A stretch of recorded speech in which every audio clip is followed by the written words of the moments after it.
Hello friends, welcome to Tyagi tutorials UTC. आज हम करेंगे क्लास 10 सीबीएसई 2013 का पेपर सोल्व। इसमें हमारे पास क्वेश्चन और उनके सॉल्यूशंस दोनों होंगे। ये हमारा बेसिकली देख लेते हैं क्या क्या क्राइटेरियाज होते हैं। 3 घंटे का होगा, 90 मार्क्स का होगा।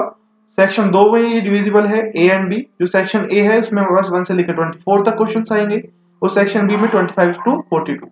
जो सेक्शन बी है वो हमारा एमसीक्यू है। सेक्शन ए पे हम शुरू करते हैं क्वेश्चन। सेक्शन ए जो हमारे पास फर्स्ट क्वेश्चन है, how many horizontal rows are there in the modern periodic table and what are they called. हम इन्हें क्या कहते हैं और टोटल हॉरिजॉन्टल रोज कितनी है। टोटल हॉरिजॉन्टल रोज हमारे पास 7 है और हम इन्हें पीरियड्स कहते हैं, हम इन्हें। और जो हमारे पास क्वेश्चन 2 है, list any 2 factors that could lead to speciations. कोई भी 2 फैक्टर्स बताने हैं जिसकी वजह से स्पीसिएशंस होता है। देखो हमारे पास पहला है ज्योग्राफिकल आइसोलेशंस एंड दूसरा है हमारे पास जेनेटिक ड्रिफ्ट। इन दोनों की वजह से हमारे पास लीड करता है स्पीसीशंस को। क्वेश्चन नंबर 3 है, mention one negative effect of our affluent lifestyle on the environment. हमारे वजह से क्या दुष्प्रभाव पड़ते हैं हमारे एनवायरनमेंट में, वो बताने हैं। पहली चीज क्या है, हम एक्सेसिव एक्सप्लॉइटेशन करते हैं अपने रिसोर्सेज का। जो नेचुरल रिसोर्सेज को हम उनको ज्यादा एक्सट्रैक्ट करते हैं, निकालते हैं, जिससे इनकी स्कैरसिटी होती है और फ्यूचर वाले समय में, फ्यूचर में ये बहुत मिनिमम हो जाएगा जो ये रिसोर्सेज बचेंगे। मेंशन क्वेश्चन नंबर 4 है, mention 2 function of the human testis. ये जो हमारे पास फंक्शन है वो प्रोड्यूस करता है, जर्म सेल्स करता है, जैसे हमारे पास स्पर्म हो गया। दूसरी चीज क्या है, ये टेस्टिस हमारे हार्मोन्स एक सीक्रेट करते हैं जिसका नाम टेस्टोस्टेरोन है और यही सेकेंडरी सेक्सुअल कैरेक्टरिस्टिक्स मेल्स में जनरेट करते हैं। Question number 5, everyone of us can do something to reduce our consumption of various natural resources. List 4 such activities। हमें 4 एक्टिविटीज बतानी है जो 3R अप्रोच को आइडेंटिफाई करती हो, बताती हो। पहली चीज क्या है, use of paper such as use of material such as paper should be preferred as they can be reused and recycled. हम ऐसे पेपर्स का इस्तेमाल करेंगे, अब ऐसे मटेरियल का इस्तेमाल करेंगे जो कि रीयूज या रिसाइकल्ड हो सके, जैसे कि पेपर है। सेक्शन 20 में हम दूसरा पॉइंट बताएंगे कि हमारे पास जो ग्लास है, जैसे हमारे पास ग्लास हो गया, प्लास्टिक सब्सटेंस हो गया, हम उनको रिसाइकिल कर सकते हैं हीट करके, दोबारा से उनको हीट करके हम न्यू रिसाइकिल कर सकते हैं और उनको डिफरेंट डिफरेंट चीजों में कन्वर्ट कर सकते हैं। टॉयज बना सकते हैं, उनके कंटेनर्स बना सकते हैं। पॉइंट हमारा 3, जो हमारे पास ई वेस्ट है, जैसे कि जो अनयूज्ड कंप्यूटर्स होते हैं, मोबाइल्स होते हैं, हम उनका इस्तेमाल करें ताकि जो उनको रिसाइकिल कर सकते हैं या उनको मॉडिफाई करके, रिपेयर करके, ताकि वो खराब ना हो, हमारे इकोसिस्टम को नुकसान ना पहुंचाए। पॉइंट डी जो हमारे पास हुआ, जो हाउस होल्ड वेस्ट है, जैसे हमारे पास हो जाता है किचन वेस्ट जिसे हम कहते हैं, बेसिकली हम उनका इस्तेमाल कर सकते हैं मैन्योर बनाने के लिए प्लांट्स में, जिससे फर्टिलिटी भी प्लांट की सही रहेगी। Question number 6, a ray of light incident on a rectangular slab emerged in any medium emerges parallel to itself. Draw its level diagram. हमें एक ग्लास स्लैब चाहिए, इसका मैंने नीचे पाथ पूरा बना रखा है। यहां मेरे पास एक ग्लास स्लैब दिया हुआ है, इधर से हमारे पास कोई एक लाइट आ रही है जिसका नाम मैं EF देता हूं। EF जैसे ही हमारे पास एयर से किसी ग्लास स्लैब में जाती है तो हमारा जो मीडियम है वो चेंज होने की वजह से इसमें थोड़ा सा रिफ्लेक्शन होगा, रिफ्रैक्शन होगा। जो रिफ्रैक्शन होगा वो होगा टुवर्ड द नॉर्मल, ये नॉर्मल की साइड जा रही है, टर्न हो रही है थोड़ा सा गैप में। और जैसे ही ये लाइन, जो ये लाइट है, ग्लास स्लैब से दोबारा से बाहर निकलेगी तो ये उसी के पैरेलल होगी जो इसकी एक्चुअल लाइट रिफ्लेक्शन की आ रही थी।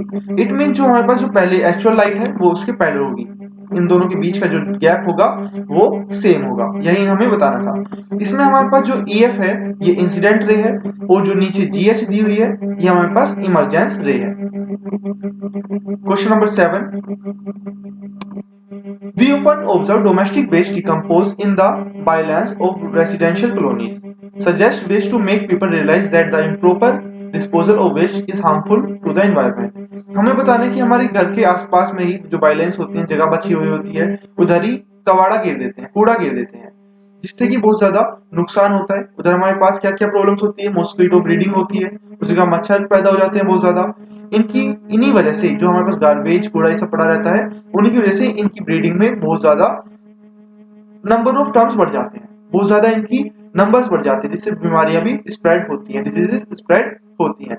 इसका जो प्रॉपर दूसरा भी है पार्ट, जो हमारे पास वेस्ट मटेरियल है ये हमारा वाटर के साथ फ्लो हो जाता है और जो एक्वेटिक एनिमल्स है उनको बहुत ज्यादा प्रॉब्लम पहुंचाता है। कैसे कि जो पानी है, पानी के ऊपर एक लेयर बनाया था जिससे सनलाइट अंदर तक नहीं जा पाती, और ऑक्सीजन भी ट्रांसफर नहीं हो पाता। इसके वजह से जो एक्वेटिक लाइफ है वो भी डिस्ट्रॉय हो जाती है। जो वाटर बॉडीज है, इनकी वजह से जो वाटर बॉडीज है उनमें भी बहुत ज्यादा प्रॉब्लम होती है नॉर्मल ऑर्गेनिज्म से। Question number 8, name the oxidising agent used for the conversion of ethanol to ethanoic acid. हमें बताना है कौन सा ऑक्सीडाइजिंग एजेंट है जो इथेनॉल को इथेनोइक एसिड में ट्रांसफर कर देता है। हमारे पास है पोटेशियम परमैंगनेट और दूसरा है एसिडिफाइड पोटेशियम डाइकार्बोनेट। और इसका डिस्टिंग्विश करना है, distinguish between the ethanol and ethanoic acid. Difference करना है हमें इथेनोइक एसिड और इथेनॉल को किस किस बेसिस पर, लिटमस पेपर पर, और रिएक्शन जो हम कराएंगे सोडियम कार्बोनेट के साथ।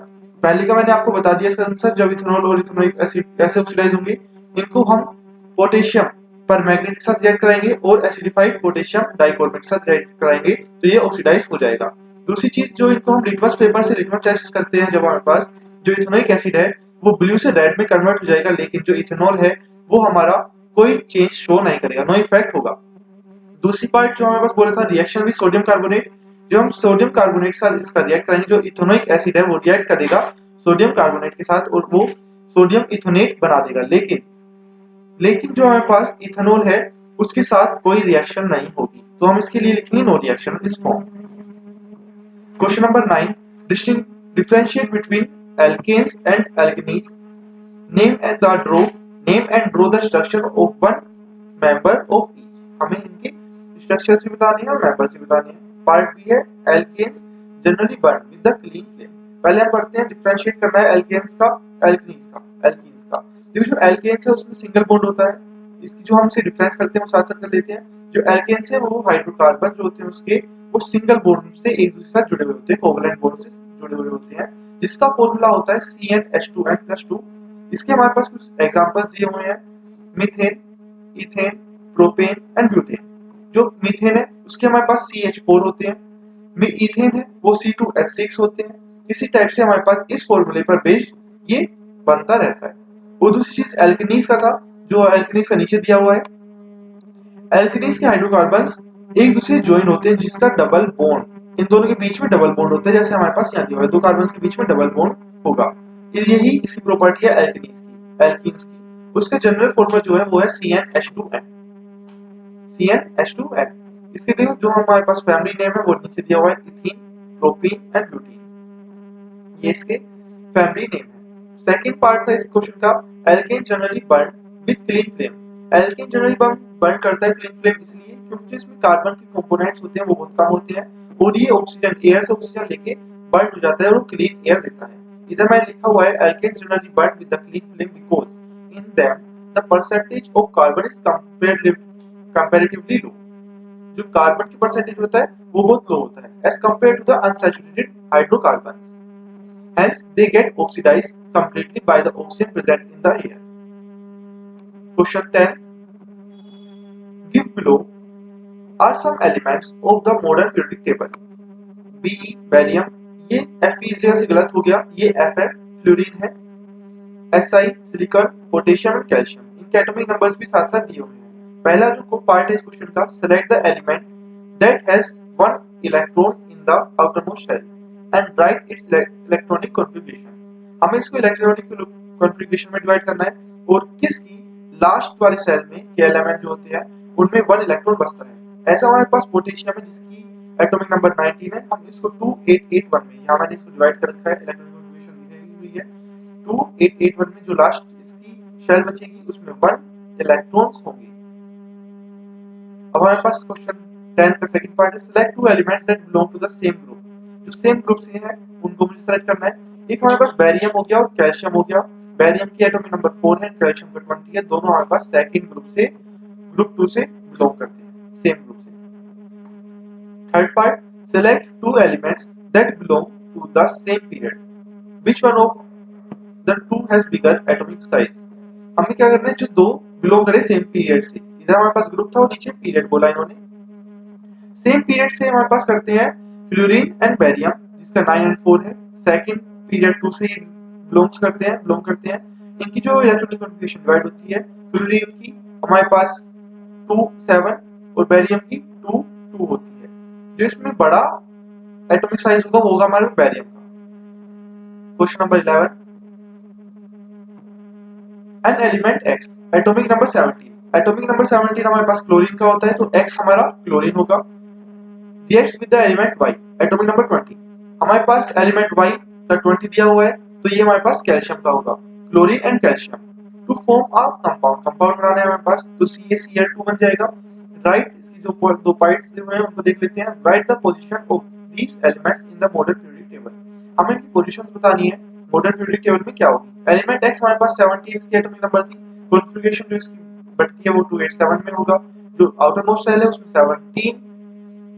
7 आउटर मोस्ट सेल में इलेक्ट्रॉन्स होंगे। जो ग्रुप नंबर है इसका 17 है।